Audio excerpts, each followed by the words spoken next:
Сега одиме на поинаква тема со поинаква гостника. Имавте можност веќе да ја слушнете најавата за неа во промото. Тоа е Елена Бубало, но да им посакам на двете добро утро, и на Сузе и на Илена. Добро ви утро на двете. Се надам дека се добро, во секој случај добро изгледате, не дека ви завидувам, чисто така една констатација.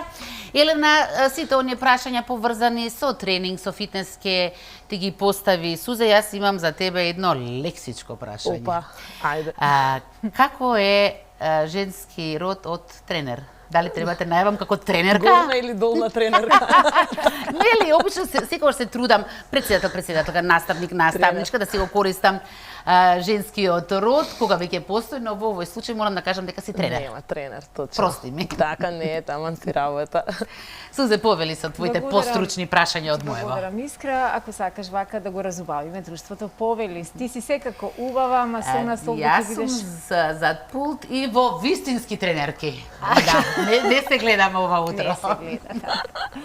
Да.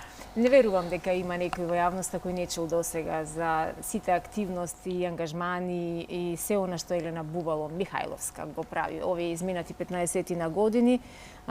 Подига, менува, мотивира и си навистина човек на кој што можеш само да му се восхитуваш. Твојот ден, предпоставувам, почнува рано, пред 6 часот наутро. Да, значи нашите часови, фала за најавата. Благодарам и за поканата. Ми извадивте од сала, нека ти ми треба промена, затоа што нели се едно исто од Сабајле. И баш ми појде денот малку поинаку кога дојгам во утринска емисија.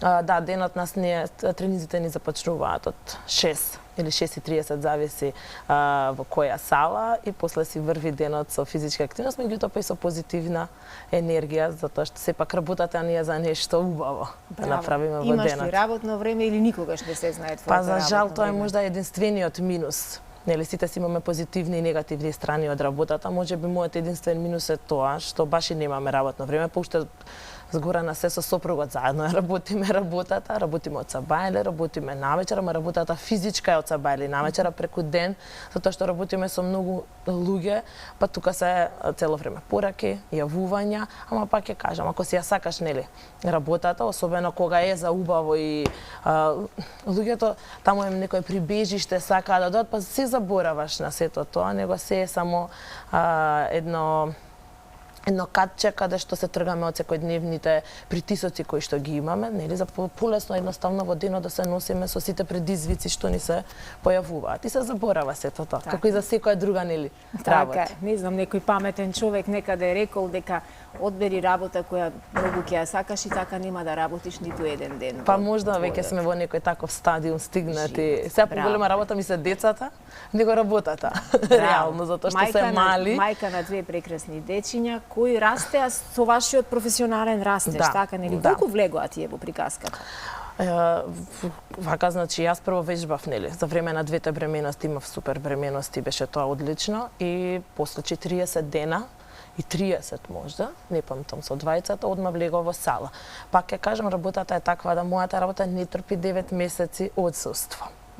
Нели, мора да си присутен, мора да доеш, меѓутоа и не е за само дека не трпи, едноставно и јас не ни сакав да отсуствувам, можев да си дозволам, децата растеа во сала, растеа во подруги услови, ете, со цело време со комуникација, не се плаша ден денеска од луѓе, има таа разлика, се осеќа, не бегаат, не биле затворени дома, можда момент со второто дете, затоа што беше баш во корона, која се појави и не затворија, меѓутоа по онлайн тогаш почнавме да држиме часови. Па нови предизвици. Да, значи како се Зои кога ќе ја спомнат, на пример вежбачите, секогаш викаат Зоја нашето дете, затоа што јас со нејзе држав часови со нејзе, сите тие претумбации кои што се случија за време на короната, па тогаш почна и онлайн часови, не ги затворија салите и сето тоа, беше баш инволвиран и растеше буквално со нив. Она првите зборови беа броење. 1, 2, 3 до 10, а после кажа тато, баба, мама, да, затоа што само тоа едноставно го слушаше доле на пот. Комплетно си инволвирани секој ден во сала. Браво. Работиш и индивидуални програми, работиш и во групи, огромен поборник си на здрави оброци, готвиш, имаш една платформа која што е достапна за сите луѓе кои што сакаат да направат огромни промени. Љубители сте многу на природата и непрестано на социјалните медиуми можеме да ве следиме и да забележиме како навистина уживате и го одржувате контактот со нашето јас, со природата во нас. Колку се сменети изминативе, бидејќи ти активно си во оваа работа 15 години, ако не и подолго, колку се сменети навиките на просечниот македонец? Многу. Мислам, ова е едно од Сабале пред да почнавме негативни теми, меѓутоа ако зборуваме за оваа тема, можам да кажам дека има 14 или 15 година сум во ова и буквално можам да кажам дека само расте. И тоа е добро. Достапноста на информациите да не ги употребуваме само за неубави работи, туку да ги искористиме и позитивно како можеме да ги имплементираме во нашиот живот, а тоа е вежбањето. Социјалните мрежи од една страна колку се лоши, од друга страна па ако знаеме да направиме филтер, па да видиме од што можеме да извлечеме добри работи и како знаат да помогнат да промениме нечiji живот, така јас на тој начин со покажување по социјалните медиуми успевам да измотивирам се, си велам некогаш секој ден по еден да измотивирам, не е дека луѓето леле јас што направив денес кога отидов на планина, не е тоа нешто спектакуларно, меѓутоа сите сме ние на некаков си брз начин на живот и забораваме. Можда и да имаме денеска време, не сме поттикнати, не ни е такво друштвото, можда не ни е таков партнерот, можда се плашиме дека децата не можат. Тие стравови, тој начин на живот не е воопшто погрешен. Едноставно знаеме сите, јас во мојот бабл, во мојата топка да живеам, ти во твојата, останатите во другата. И секогаш треба некој да постои што ќе не мотивира, што ќе не турне, што ќе ни даде идеја. Тоа можда од една страна не е вау, добро, него каде е планина или там може со мало дете или може да се промени, може да се отиде, меѓутоа на сите ни треба некогаш, па нели? Добра е оваа идеја, ќе ја искористам, супер е, потредента ќе пишат, или не е убаво вчера кажа како отиде, како ги спакува оброците, па денеска вика ручекот го направивме на средноводно. И нели мотивација можда не е ништо фантастично, не е тоа некое откритие, нели не е нешто што можда треба да се фалиме цело време, па од друга страна сите од некого нешто црпиме, се мотивираме да стануваме подобри, го користиме сето тоа, ако така ги гледаме работите, мислам дека нели само напредок ќе имаме. Само со споделување и поврзување така можеме да. Како сега некогаш си викам леле ова да не е досадно се секој ден истото, нели ќе им го кажуваш, јади правилно, пробувај ова да избегнеш, како физичката активност е важна. Што значи правилно ме интересира? Без што не треба да помине ни еден оброк, главен оброк во денот. Видете, прво ова е голема тема, станува збор за наука, нели и слично, меѓутоа пред се мораме да сватиме дека треба да ги избегнеме што повеќе процесираните производи од нашите шеќерите, сувомеснатите производи, газираните сокови. Јас на децата што ги учам, што ми е многу лесно да им викам не дека не треба благо да јадете, нели тие забрани и сето тоа не, него викам ај вака се договориме, одете купете си чоколада, па бирете што не е обоено. Значи, каде што има помалку адитиви, каде што има помалку бои употребено, сето тоа што ќе го наруши или што ќе внесеме токсини во нашето тело. Тоа е еден прв чекор од кој што можда треба да се ослободиме. После тоа да водиме сметка за нашите главни оброци. Значи, кои ќе ни бидат главните оброци? Сега веќе тука најкратко кажам, имаме макро и микронутритиенти, нешто што ја прави главната храна и нешто што е она микронутритиентите, тоа се витамини, минерали кои што сите знаеме дека ги внесуваме преку сезонска свежа храна, можда житарки и слично, кои што доколку ги нема доволно не ги внесуваме, можда би требало, ама во сооднос со доктор, нели да се внесат како суплемент.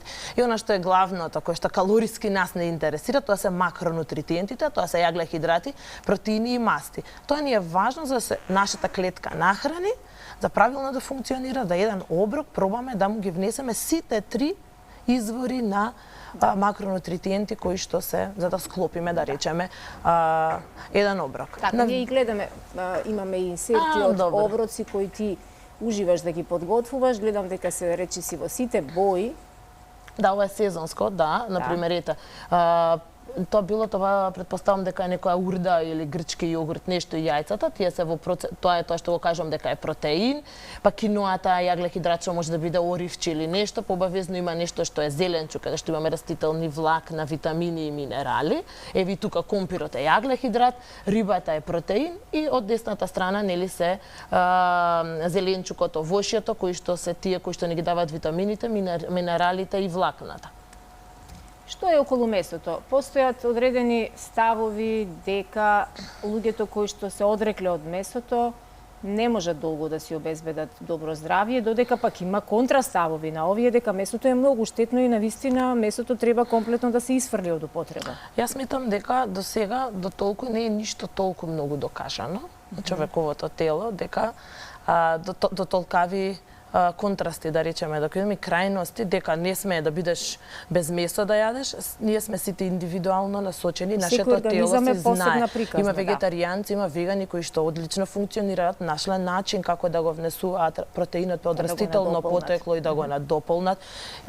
Без разлика на тоа, сите различно трошат. Има на некој не му треба тист внес на протеини во текот на денот, како мене, како спортист, како некој што работи 8 часа, некој што има 70 кг, некој што има 50. Ние сите имаме различна генетика и различни потреби. Забраната и тоа дека нештото ќе не убие никад не донела позитивни резултати. Може само да дојде до контри или па само луѓето да се уплашат, па да не знаат еден продукт зошто не го јадат. Зашто некој рекол дека црвеното месо, ние сме плюс да не зборуваме какво поднебие сме и како сме ние сите тука растени, сето на крајот доаѓа до умереност и до баланс. Никој не вели да точно дека треба секој ден секој оброк да биде со црвено месо, меѓутоа нас не е важно и потеклото на месото, да не заборавиме дека ние самите одлучивме да ги напуштиме селата, да не се произведува домашно месо и сега зборуваме ние за еден друг тип на месо.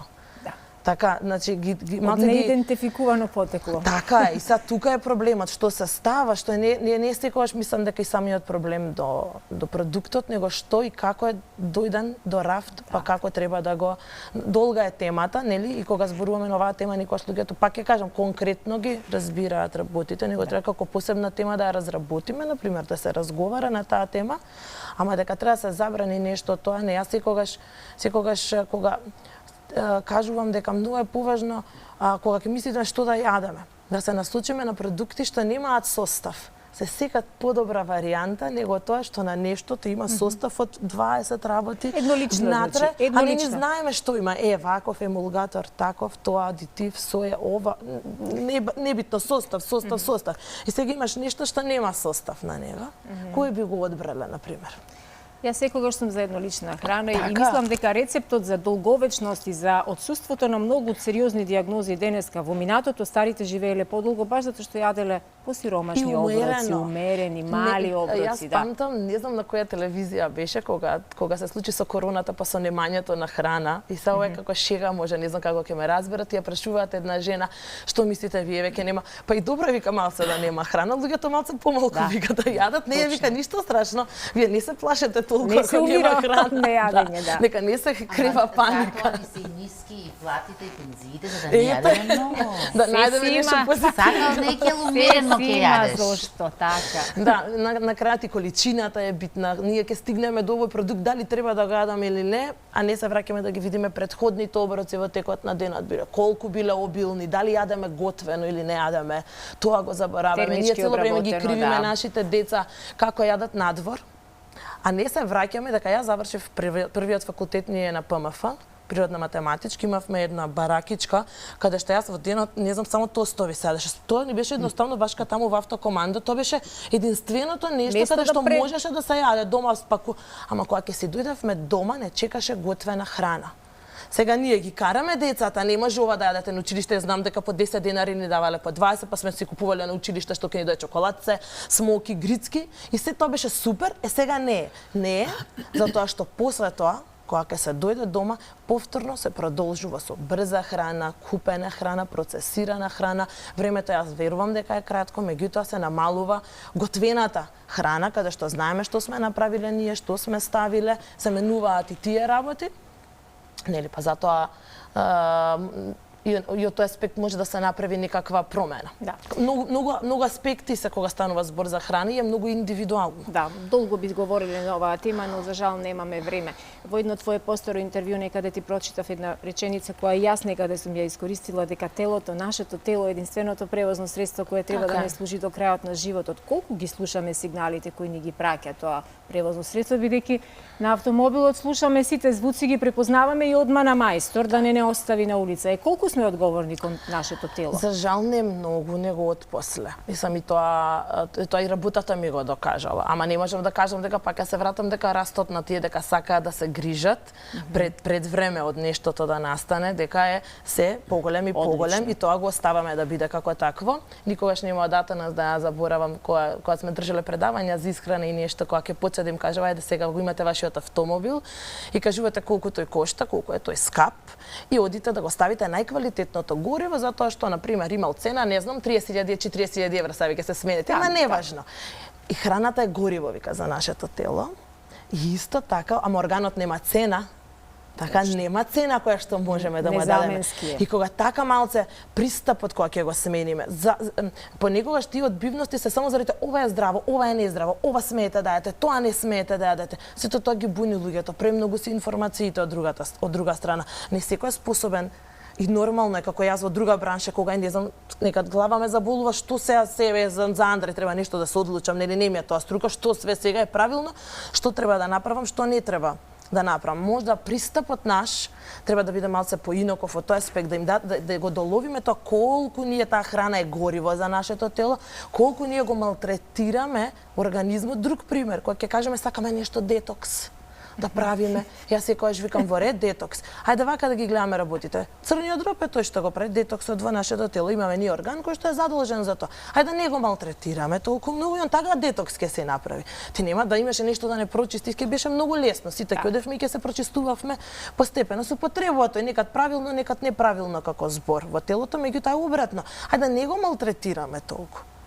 Нели за да тој полесно функционира во текот на денот. Така. Треба да ни доаѓаш почесто, нели? Искра, ќе се сложиш дека Елена треба вака почесто да не подсетува каде се грешките кои најчесто Ката дневно треба. Ката дневно, баш. Подсетува, да, па можда нешто ќе ни влезе во Може ќе направиме по една утринска гимнастика предходно за подобра циркулација и после. Да, Елена, сигурно имаш контакт со секакви луѓе, имаш со тешки случаи во смисла кои што освен до автомобилот пешки не мрдаат.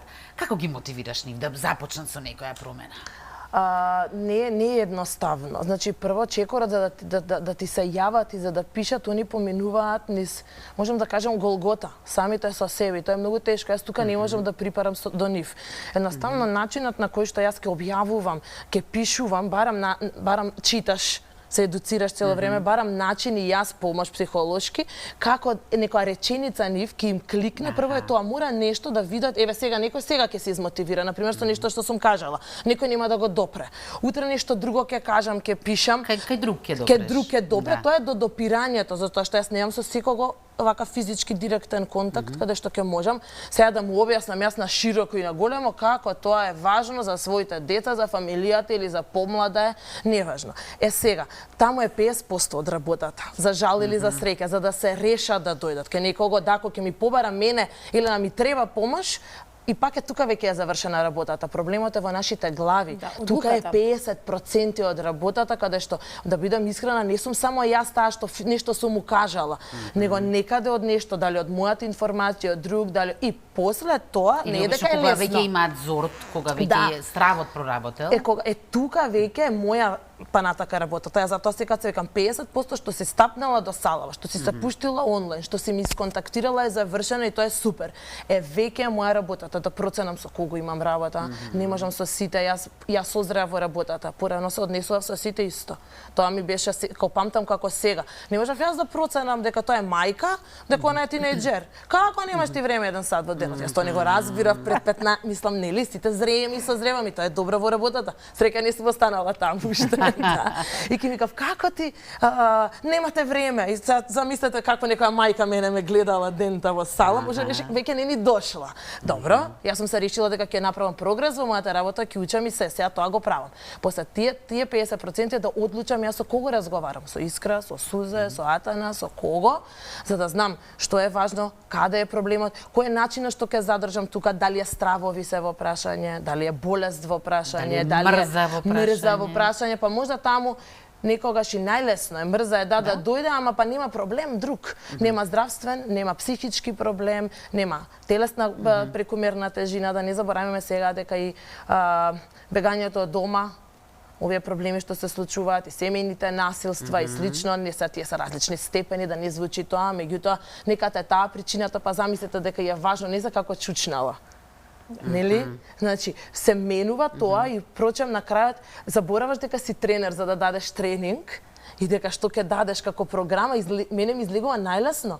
Мене борбата во текот на денот ми е работата со луѓето, пристапот, не е дека не грешам, ќе ми се случи на 50 со една и да не се разберам и да го напушти часот, тоа е многу нормално, сите работиме, сите грешиме, не секад, можда јас не сум дошла денеска психички спремна за на некого да му помогнам. Сите носиме нешто во текот на денот, меѓутоа затоа сме па таму на крајот со успехот, неуспехот, каде што сме стигнале со нашата работа.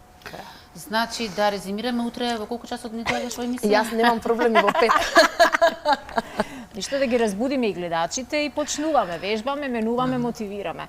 Секоја чест, особено за критериумите кои што ги имаш поставено и токму ми е драго што имавме можност и ние денеска да мотивираме многумина, ама и еве вака да поттикнеме идеја, како што рече Искра, од утре и тоа утре нека не биде само така фигуративно кажано. Од денес тогаш нека биде. Ајде, од денес нека биде Од вчера. Да, тоа е да. Да, тие што касниме за некои работи, секад си велиме од вчера. Елена, многу ти благодарам и убав ден. Благодарам на поканата исто.